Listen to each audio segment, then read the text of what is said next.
New York City's skyline is iconic, but for building owners, it represents a changing landscape of regulations, rising costs, and urgent carbon mandates. The pressure is on to reduce energy use and emissions without bankrupting the budget or disrupting the lives of tenants. Over the past few years, specifically the last 3 years, our utility costs kept growing because the price of steam and the price of electricity increased every year by at least 10%. And that meant that the single most impactful part of our budget that the board could actually impact was utilities. And that's why we looked at solutions that would mitigate our energy consumption and allow us to stop that inflation.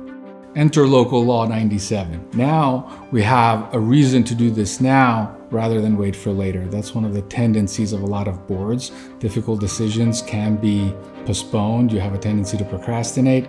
But now, because of Local Law 97, we actually have urgency, and we needed to start planning for 2030 today.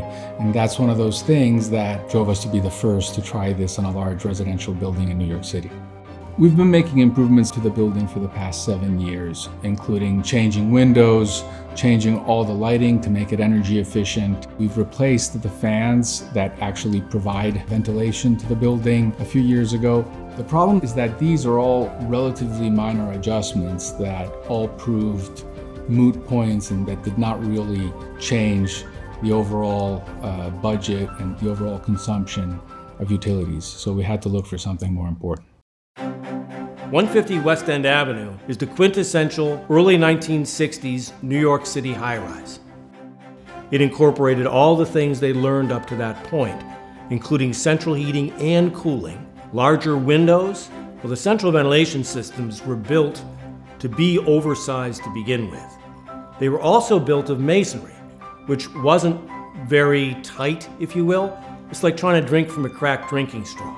And so because of the leaks, they had to put bigger fans on the roof and exhaust so much more air just to serve the kitchens and bathrooms systems designed to serve.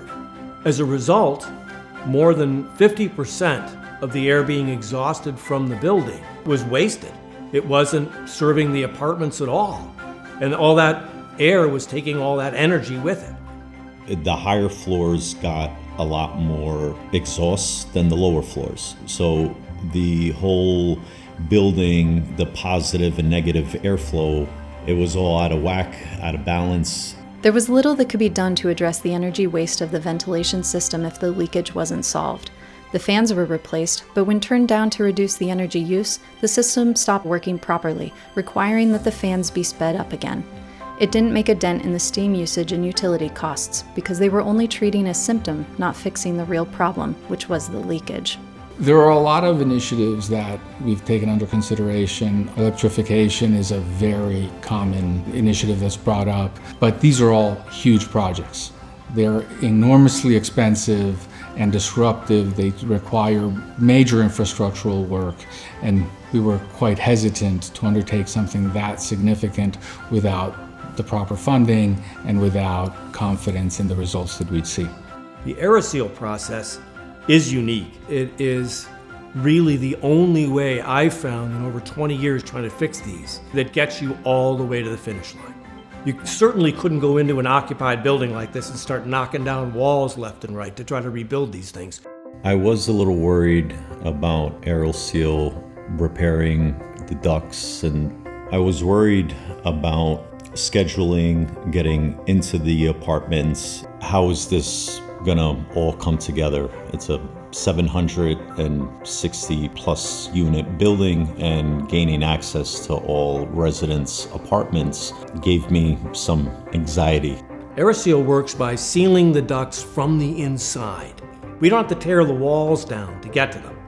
We actually just block off all of the intentional openings, and then we can pressurize the duct, send our sealant down into the duct, and it finds every gap, crack, and hole and seals them with a non-toxic sealant that ensures that I can eliminate all of the waste and all of the leakage and get it down to where I can truly balance the systems for the most efficient operating system that you can make.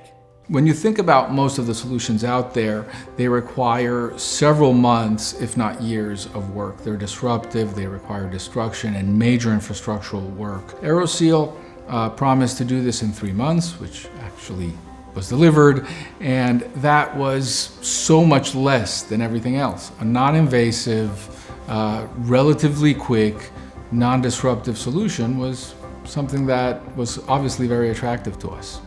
On the first day of sealing the riser, it was incredible. I witnessed the manpower and the organization and everything that went into it, all the details that correlated into making this technology work. So I would say it went a lot smoother than when I first heard about it. By sealing the leaks and balancing the flows, the project cut the exhaust air flow in half without sacrificing the ventilation performance. That reduction saved steam use, as well as cutting the electric use for the fans and for the central chillers that are used to cool the building in the summer. So we were very excited about the results we were able to achieve with this project. We've reduced their steam use by 30%.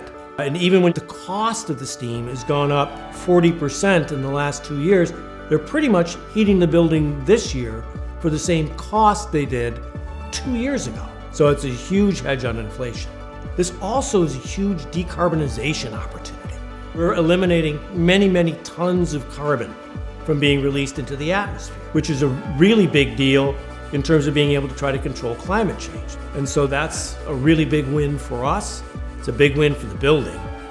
It's a big win for the planet, too. When we saw the results, it was immediately a sense of relief because we had done so much work to push this across and took so much risk. And it was great to see that we were actually seeing material savings in our energy bills. My goal is to get the building as energy efficient as I can, and this was a great step towards reaching that goal. For a fully occupied co-op, that balance of financial discipline and limited disruption was essential.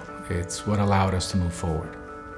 Ventilation optimization isn't just a repair. It's one of the most cost-effective, least disruptive ways to reduce utility costs and carbon emissions.